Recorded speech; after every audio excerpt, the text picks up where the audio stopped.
Hey everyone, welcome to Tent Talk, the Farmers Market podcast. This podcast is all about farmers markets. Whether you're a farmers market manager or a small farmer, food maker, or artisan selling at farmers markets, you have found just the right podcast. I'm Kat Fields-White. And I'm Bridget Myers. We're longtime farmers market managers, educators, and consultants. Get ready to catch up on all things farmers market pros with us. Today we're discussing staff evaluations to keep your market team at the top of their game. Today's episode of Tent Talk, the Farmers Market podcast, is supported by Gusto, the simple online platform that makes payroll, HR, and benefits easy and affordable for small businesses. Gusto calculates your payroll, makes timely tax deposits, and provides clear reports so you can stay in compliance and concentrate on your other business operations. For more information and to sign up to make your life easier, click the Gusto logo on the resource page at farmersmarketpros.com. All right, well, welcome back to Tent Talk. We are Keep busy, but not too busy. keep busy but not too busy. I feel like we're trying to take care of ourselves this fall. Yeah. Not get overwhelmed. Got a lot coming up. Got a lot happening right now. It's been Taking good on some help to give us a little space. We're trying to get away from the cult of busyness. Yes. Being busy is not a point of honor, Exactly. right? Yes. Let's keep telling ourselves that. I All right, love it. Spread the word, everybody. Let's start a movement here. let's do it. So today we're talking about how to monitor your staff's performance at the market and provide feedback and encourage them to feel confident in their job performance. And this definitely applies to vendor, farmer, and market staff members. Yeah, everybody's got staff members. Yep. Even if it's your kid. That's right. Still part of your team. And hey, if you're a one-woman band, you might even want to do this for yourself, just to check on how things are going. Check on how things are feeling. Pull out that evaluation form This is and great. talk to yourself. Yeah, because a little self check-in. Yeah. It's good for a lot of reasons. I think it'd be helpful. Can help with your performance. Exactly. Don't you want your performance to be better just like you want your staff's performance to be better? Yeah, I would think for sure. so. We're I all think so. learning and growing. Absolutely. So, yes, and if it's your children, try to be really nice when you give them a staff. Yeah. Just kidding. Well, actually, everybody, you got to try to be really nice. People get their feelings hurt easily. It's a stressful world. So we have to remember that. That's right. But your business is only as good as your team. So we want to do what we can to keep the team on top of things. You can have the best product or market in the world. But if the person in your booth is sitting in the back corner on their phone, or worse, giving out inaccurate information, or worst of all, being short or dismissive of your clients, your business or market is not going to thrive. Exactly. I mean, we have been through many iterations of market staff teams over my many, many years, my 14 years in markets. And if you have a team that's not functioning properly, or you have even just one team member who is not meeting expectations professionally or duty-wise, it can really make a horrible difference. I mean, you really are just like as good as your team. If there's people representing you, we're not like sitting in a back office, like just entering data. I mean, we are like face to face with so many different kinds of folks. This isn't a call center. Exactly. Not that your team doesn't matter there. Yeah. But yeah. I mean, but we don't have they don't have a script. Like we aren't just sitting inside. We are like face to face. We are on the ground talking to many different folks. Like if the team is not operating smoothly and enjoying their jobs, if they're not having a good time, it's not fun. Yeah, for sure. I mean, and we all work hard. Yeah. So it's so fun to work with a team that's, hitting all cylinders and things are going well. And it's so difficult to work in a situation where your team is not functioning well, where you're frustrated by trying to figure out how to fix it, where you get a bad vibe and you get up in the morning, you're just dreading seeing somebody that's just not working out. It makes such a difference. Exactly. You have an amazing team right now. So I love your my market team so is much. fun. I brag about my team all the time. I just love it so much. And I think it's because not just at the markets, but I've had other managerial jobs and I just very much value a good team. And honestly, I just had this conversation with my staff, but I just feel like they all really genuinely like each other and they are enjoying their job. Our job is really hard. Like, they're sweeping up messes and they're up at 4:30 in the morning and they're doing all this hard stuff, but they just seem like they have a good time and they enjoy each other and they enjoy the market. And even when stuff is tough, we're there for each other. And it just feels like such a great group. And that's a privilege to have a job that's fun. Oh. I mean, even if you're working hard, we work outside, y'all. Yeah. I mean, Yeah. which is not always the happiest place to be, but depending on the weather, we're super lucky because our weather is mostly good. But being outside and being surrounded by good food, Yeah. this is not the worst place to work. Not the worst place. We were just saying that. I mean, anyone who's been at our market, our info booth, you can see the bay and the sailboats from our info booth. I mean, it's like a joke how beautiful and like picturesque it is. So even when we're having a hard time with things happening at the market, it's like we can kind of come back to that and say, okay, there's some really, really great things about this job. So having that conversation with your staff is helpful. And again, the staff is not only good because like they are good and doing their job. The staff is good, I think, because they, not to like toot our own horns, but like just having good leadership and being, told what the expectations are, being held accountable, like giving all that information. So I think you have to take accountability as the manager in the situation, or if you have a small business, a vendor business, you're in charge of that business. What's your staff doing at the market? They're depending on you to help guide them. Yeah. How are you leading? If you're always unhappy about the work you're doing, that's going to rub off on the people that are with you. If you look at what the good parts are of your business, the flexibility that you have, hopefully the profit that you're making, and are happy to come to work, the people around you are going to be happy to come to work. That's right. So hiring well is a good starting point, but motivating and evaluating and motivating some more is really more critical. Yeah, definitely. I know we've talked about hiring staff and how to put a good team together, but I feel like hiring always makes me nervous because I don't want to like disrupt the vibe with my team. Yeah, you don't want to tip the balance. Yeah, so luckily we've had our team for like a pretty long time. It's a good group. It's been together for years and years and years. So, but just keeping that team going or bringing someone new into the mix, really fold them in, really make sure they get trained up and get the whole team on board when bringing someone new in is important. Keep that rhythm together. Yep. Did you know that there's all kinds of studies out there that say that most employees say that respect and meaning is even more important than pay rates? I mean, we do pay our staff pretty well. Yes. I'm like, there's a balance. I feel like that's kind of shifting too, because it's like, I don't want to say, oh, I'm going to underpay you, but I really respect you. And like, I hope you have a great time here. And there's a bay view from our booth. You don't want to go that far. But I do know what you're saying with that. And I do think, and I have seen staff at our vendor booths who they work for the owner, and they say, you know what, I make more money at this, like I get a higher commission on sales or whatever at this booth, but it's just no fun for me.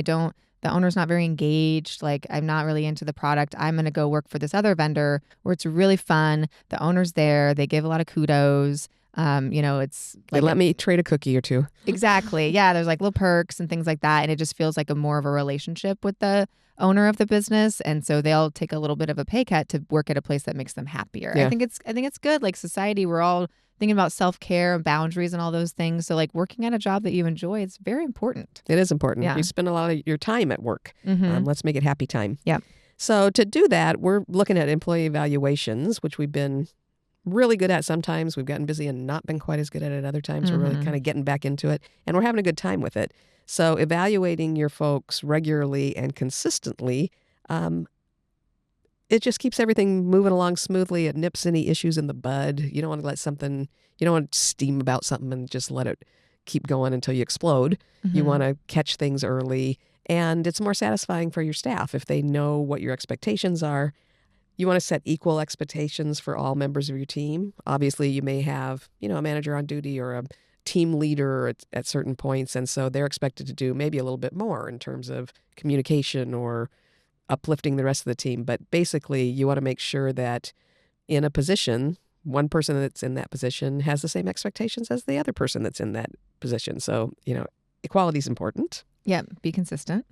You want to communicate regularly. You got to be sympathetic if someone's having issues outside of work that are affecting their performance. Yep. Now, on the staff side, it's only fair if you expect your boss to take that into consideration and maybe just kind of let you slip and slide on a couple of things now and again, that you tell them.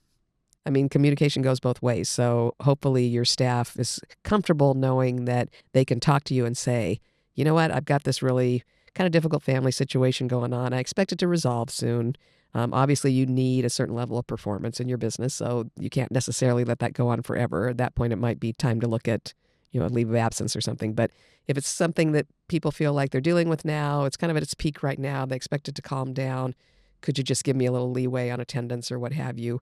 That's good. So what your responsibility as the leader is to create an environment in which they feel comfortable telling you that. Yeah, exactly. I don't want my staff to feel nervous about coming to me and saying that something's going on or that I'm going to not be understanding or I'm going to tell everybody else or something like that. Like create an environment where they can really trust you to have a conversation and that also they trust you to give the, feedback that makes sense that I'm not going to say, "Oh, okay, fine, you can slip and slide on this stuff," but really I don't want them to and I'm resenting them about it. So kind of create a relationship and environment with your staff where everyone trusts each other. We're all human. Things happen. So being able to come talk to each other. I know that I had a stressful situation. I've, had a few really, and have gone to not really the whole staff, but really like our lead, like I talked to Tristan and I say, "Hey, I'm having a hard time like with, my kids at school or whatever. So could you be an extra set of eyes for me? And if I miss something, like, could you be sure to bring that to my attention? Like I might be missing stuff. So if you could just kind of help me out a little bit, like come up behind me and just kind of help out with some stuff that I'm in charge of doing, but you know how to do, or to catch if something's missing, and just have kind of extra alert for just like a couple weeks or something." And she's always so great about, yeah, of course, like I got you, we'd have that exchange back and forth. So I think that's helpful because bosses are humans too. Like we have stuff happening. So I feel so grateful that I have a staff I can trust to say, "Hey, you know what? I'm very distracted because I'm dealing with something like personally or with the business. If there's some, tax paperwork or something, it's like, could you help me out by just being kind of extra set of hands just for a couple weeks? Like, it's not like I'm adding to your workload forever, but could you step it up a little bit?" And just having that conversation with them. It's so meaningful. Yeah, what a terrific feeling of safety to get that from each other. Exactly.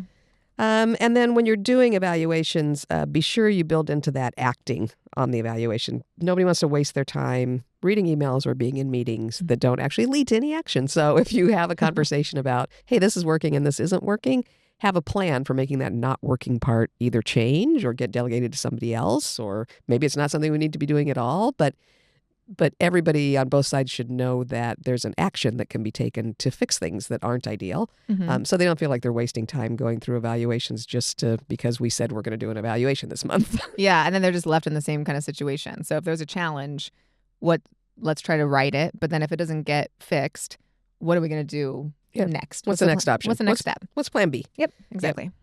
I think creating an evaluation form is really, really helpful. Think back. And I will say that, this certainly happens in the restaurant industry a lot, which is where I lived long before this. But I think it happens at markets too, or any kind of customer service job where you have to have a human in that position that day. Is there are people that get hired because they're breathing or because they're a warm body. Yeah. And you're in a crisis situation. And honestly, a big percentage of the staff at your market right now was hired during COVID. Yeah. And it was, all of a sudden we have to have a person at the entrance and the exit to each block of our 6-block market to count people in and out. We needed to increase our staff numbers exponentially very, very quickly. And did those people get very well written, well explained, completely thought out job descriptions? Not so much. Take this pager, the emergency room is Take this walkie-talkie, the emergency word is radish. That's kind of the training they got then. That's it. I go, don't move from your post. Say radish into this walkie-talkie if you need emergency help, and I'll be here. Okay, bye. Bye. Have fun. Bye. I'll see you at the end of the market day. That's when we'll all be so exhausted, we'll drag home because those are different kinds of market days. But all that to say that oftentimes, for a number of reasons, people don't get written job descriptions and they don't get as much training as they could when they first start. That doesn't mean that can't happen later. Yeah. So when you have a minute to breathe, you can pick that up. You can, if you don't have a written job description, sit down and hammer one out. Sit down with that person, make sure that they understand that this is what the expectation is. This is how we hope to achieve that expectation. And then have a conversation about, is that the best way to achieve that? Is this working? Is it working for you? Is it working for them? I find those forms super helpful. Yeah, it's really helpful. And it also kind of spells out expectations that they can see are for everybody. And so we're not just holding certain people to certain expectations and other people not so much. It's it's a training form. So it's like everyone has to do this. Certain folks have challenges with certain different expectations, but then you can talk it out and it's all really written out clearly in front of them. They can reference it. Because if you're just having a meeting where you're just talking and maybe they're taking notes, what are they circling back to? It's nice to have a sheet where they can look at, oh, okay, this is how they want the market run. This is what I should be doing. That's certain like sticking point. So it's helpful to have everything written out. Yeah, for Mhm. sure. So you want to think about the various skills and expectations that are important. Things like nuts and bolts, like use an email to communicate or use WhatsApp. Mhm. Wear the approved uniform. Is it important that you have that name tag on? Mhm. And how they're going to respond. Sorry. Mhm.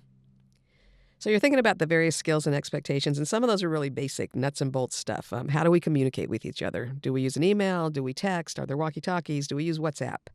What's a approved uniform look like? You've got uniform shirts. Do we have to wear those? Okay, cool. We have to wear those.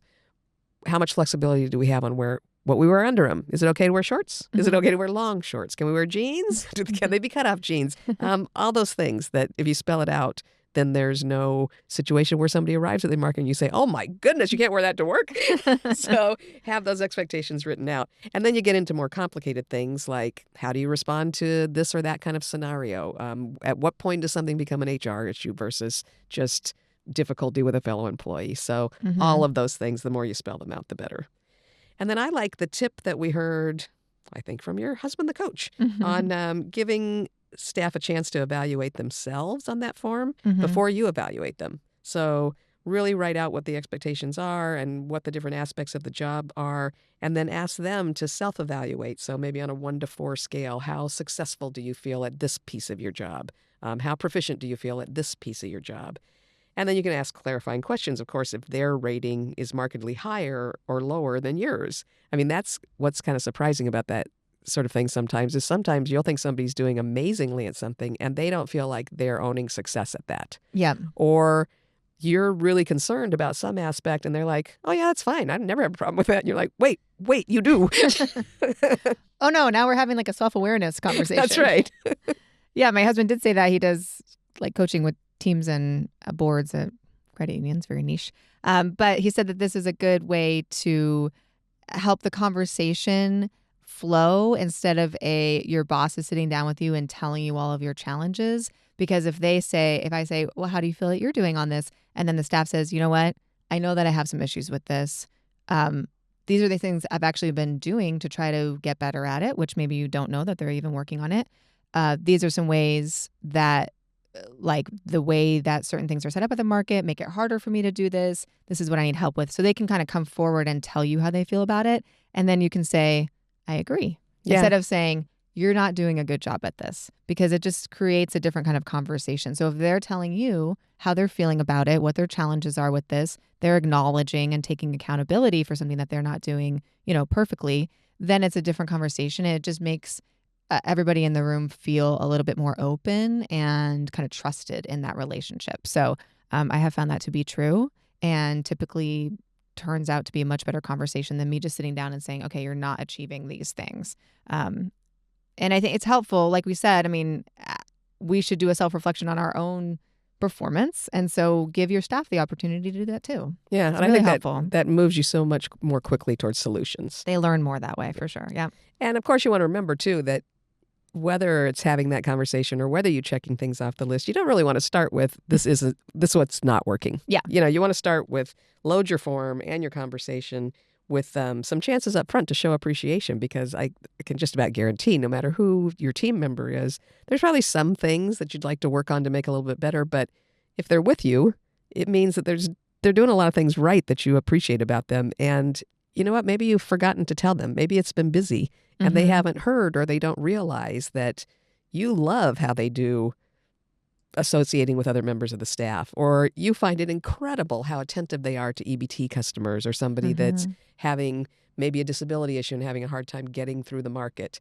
That they do something special and they don't realize that comes naturally to them, but not everybody has that talent. Not everybody does that well. So this is the time, too, to super front load the things that you find amazing about that particular team member. Exactly. I felt like that has always been true. If someone's on your staff, as long as you're not having a conversation where you're like firing them, I'm sure you can think of plenty of things to say, like what a wonderful job they're doing at certain things. Even if it's like, oh, you are always like 5 minutes early, or like your uniform always looks impeccable. There's lots of things, or or if vendors or shoppers have complimented that staff member to you lately, make sure to write that down and include that in this evaluation, because that's just so important for all of us. I mean, we need that too. The managers need a little, like great job pat on the back as well. So think about what you would want someone to give you feedback if you had a boss. And definitely put that into this evaluation as well, because it just makes it more meaningful, and it makes it a more like holistic conversation as opposed to just targeting something that's wrong. We're talking about your performance. Like, this is a staff evaluation. We're not talking about it. This is not an issue evaluation. It's like, how are you doing overall? So really making sure that comes through. I think in all my first training years as a manager, when you were my first trainer, when I was managing your restaurant, I think I would sit down with staff and you would say, give them a compliment sandwich. So come in with compliments and kudos, talk about a challenge in the middle, and then end with compliments and kudos. Because that's what they'll remember. Exactly. Mm-hmm. And actually, I made a resolution a couple of years ago, and I still have, I do it very consciously, whether I'm writing an email or whether I'm in conversation with somebody, to avoid the word but. Oh, yeah. Because there's all these studies that have shown that nobody hears anything that's said after you say but, or they don't hear what you said before. Once you say but, they're only focused on that, and you completely invalidate any of the good news that you had offered originally. So, you know what? You're amazing at this, and let's work on this. Don't say but, because then they'll forget about the amazing parts. So that's like little tiny tools like that you use when you're talking to folks will help.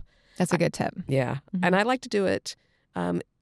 Don't rush through evaluations. Keep the positive acknowledgments and the concerns you have really separate. Give everybody a chance to soak in the conversation you just had about something positive before you move to the next topic. And then give everybody a chance to kind of absorb the challenging topic and figure out what solutions are before you move to the next thing.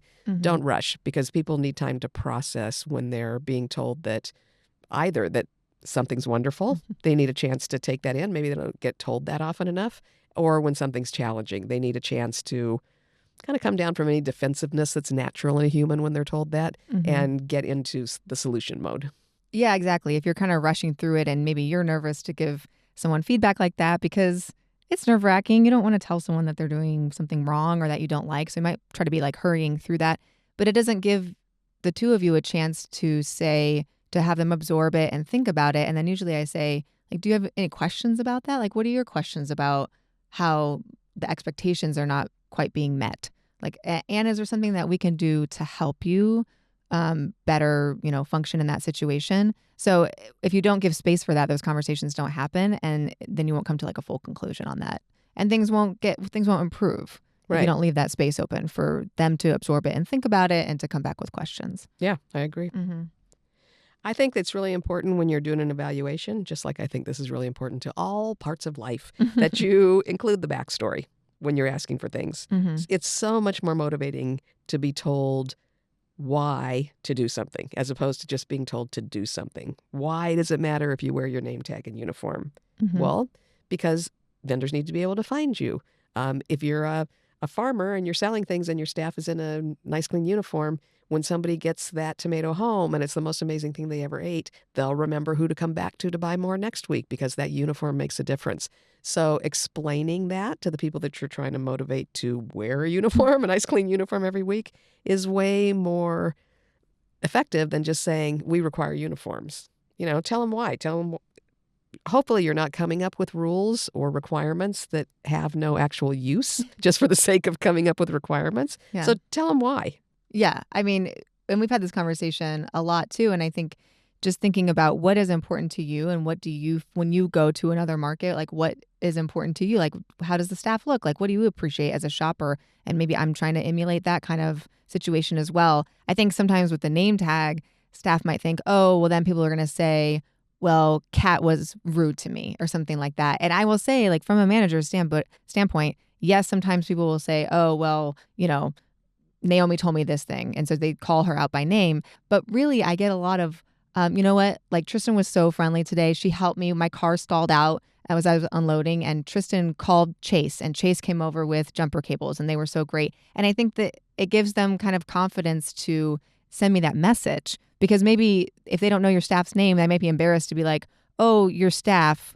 that was there, one of them, Or what they really say, which is that your volunteer helped me out. Oh gosh. Yeah, I feel like a name tag is like, this is not a volunteer. Yeah. And so they're getting more like kudos and like called out specifically, and so I think that's helpful. And just personally, I think name tags make the society friendlier because people want to know each other's names. We should all wear name tags. I'm telling you, all the time. I wish the vendors and farmers and all the know. shoppers wore name tags. I feel like we would be. Me too. We get to know each other's names. That's it's right. important. Yeah. So, but professionally, if that's important to you as the boss, explain why it is important to you, because sometimes staff might be like, oh, I forgot it at home. Like, whoops. No big deal. No big deal. But they'll take it more seriously if you told them that it's important to you. Yeah. And why it's important. They need to know those expectations. For sure. Yep.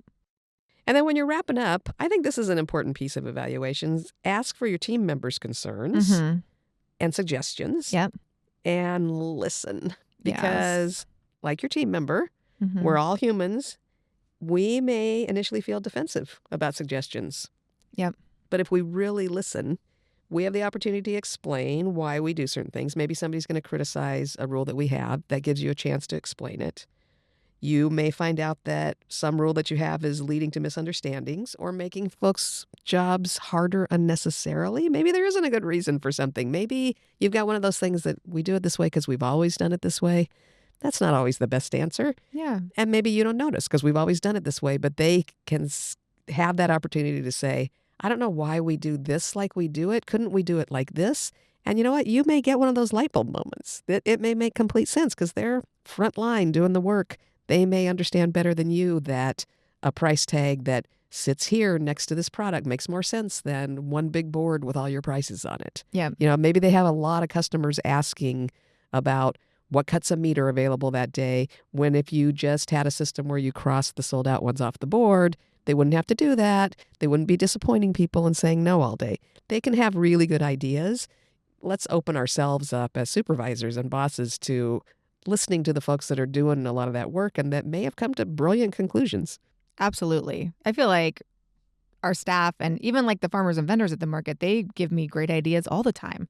They're like, hey, could we like do it like this? And sometimes I say, oh, why would we want to do it like that? And they're like, oh, it'd make it easier, during breakdown time, or when I'm in the booth, it'd be easier to have this, flyer to give people. And just something that I would never think of on my own just because I'm not in that situation every single day.